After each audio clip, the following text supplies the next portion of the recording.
A Força da Fé, com Christopher Smith. Mensagem do livro Nas Brumas do Passado.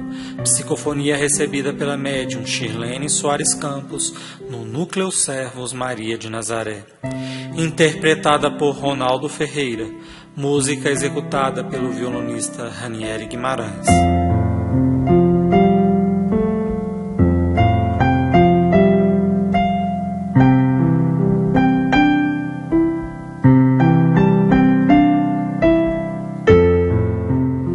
Nos caminhos da Boa Nova. Ele era um pequeno grego abandonado que vivia pelas ruas de Jerusalém, mendigando depois de ter a sua família dizimada por uma febre maligna. Ele ali ficara jogado pelas vielas, comendo da caridade de alguns corações bondosos, repudiado pelos judeus e pelos gregos. Mas Pedro o acolheu na casa do caminho.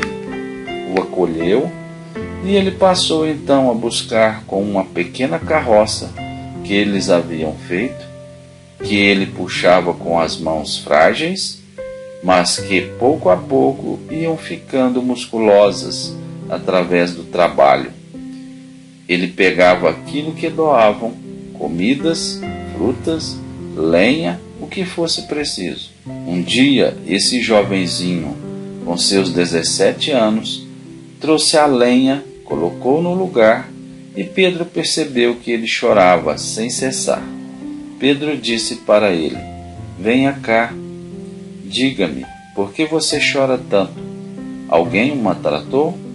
Ele falou: "Não, ouvi alguns judeus tramando a morte de Paulo e fiquei muito triste, porque eu sei, por onde ando, há um rumor de que ele precisa morrer.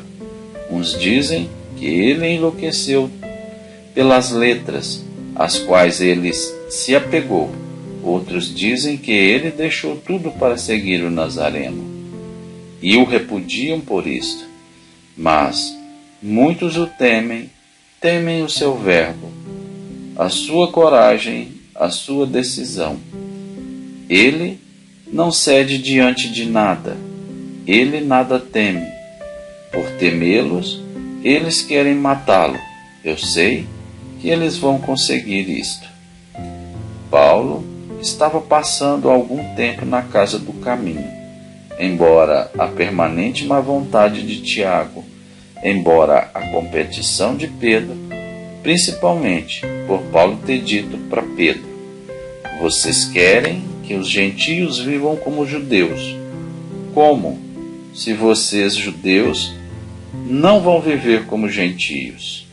É preciso aceitar as pessoas e, pouco a pouco, ir levando até elas o conhecimento. É necessária a força para que adquiram paz interior e tomem as suas decisões, como eu tomei à porta de Damasco. Eu vivi, segundo as leis judaicas, perseguindo os judeus, porque não tinham as mesmas ideias que eu." Aquilo martelava incessantemente na cabeça de Tiago, que importunou-se com o pranto do menino. Mas, quando Paulo, cansado, chegou e banhava seus pés partidos, sangrando pelo pó da estrada, pelo muito caminhar em nome da Boa Nova, com o entusiasmo e a dedicação que nunca lhe escasseava, Pedro falou: "Paulo, eu temo por você. Acho que é tempo de deixar Jerusalém. Não vamos fazer com que os ânimos fiquem acirrados. Não vamos dividir a nossa casa. Existem realmente sobre você muita perseguição. Você fez que toda Jerusalém concentrasse no seu nome, na sua modificação interior. Mas eu acho que você deveria sair um pouco desse palco de atuação, ir para Cesareia ou rever seus parentes em Tarso." Paulo olhou para Pedro. Ele sabia que Pedro, apesar de ser um grande discípulo, não podia ser considerado um grande amigo dele, com justas razões. Pedro aceitou a reforma de Paulo, mas aceitar é uma coisa, esquecer é outra. Ele não podia se esquecer de mães e crianças, que aquelas mesmas mãos que se levantavam para curar em nome de Jesus haviam matado. Para Pedro, Paulo ainda tinha o passado de Saulo. Ele custava aceitar aquele presente cheio de renovação.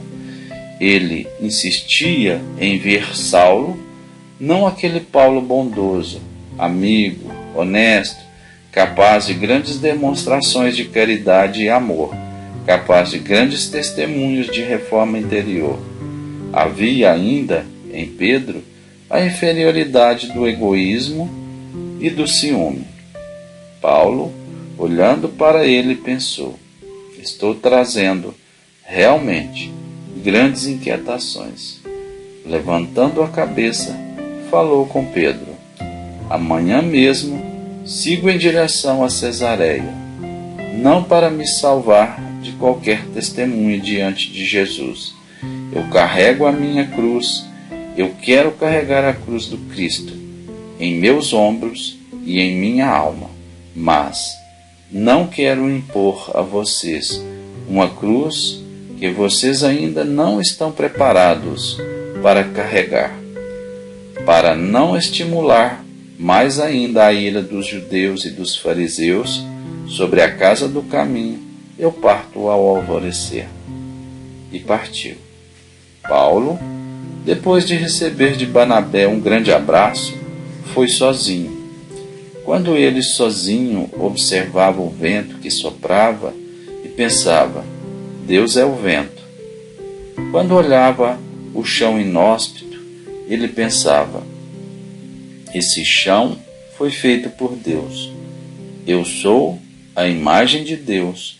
Eu preciso realmente fazer aquilo que o Mestre anseia de mim, e devo começar dando paz aos seus discípulos, porque mais direito eles possuem do que eu, pois desde a primeira hora estiveram com Jesus, e eu estou agora, depois de um despertar doloroso.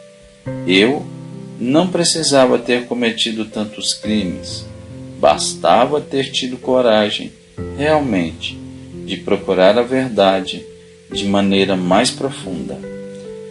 Quando ele assim raciocinava no monólogo divino, ele ouviu no ciciliar do vento: Paulo, vai e serve. Os gentios te aguardam. Deixe que os judeus cuidem dos judeus. Tarefa maior tenho para ti. Vá e busque aqueles que não tinham fé, e a terão, ao reconhecer em ti alguém capaz de mudar tanto, trabalhar tanto e crescer tanto. Ele, sentindo-se renovado com aquela voz que ciciliava no ecoar dos ventos, apressou os seus passos e disse: o que tenho a fazer? Tenho que fazer depressa. E foi com Jesus em busca da sua missão santificante.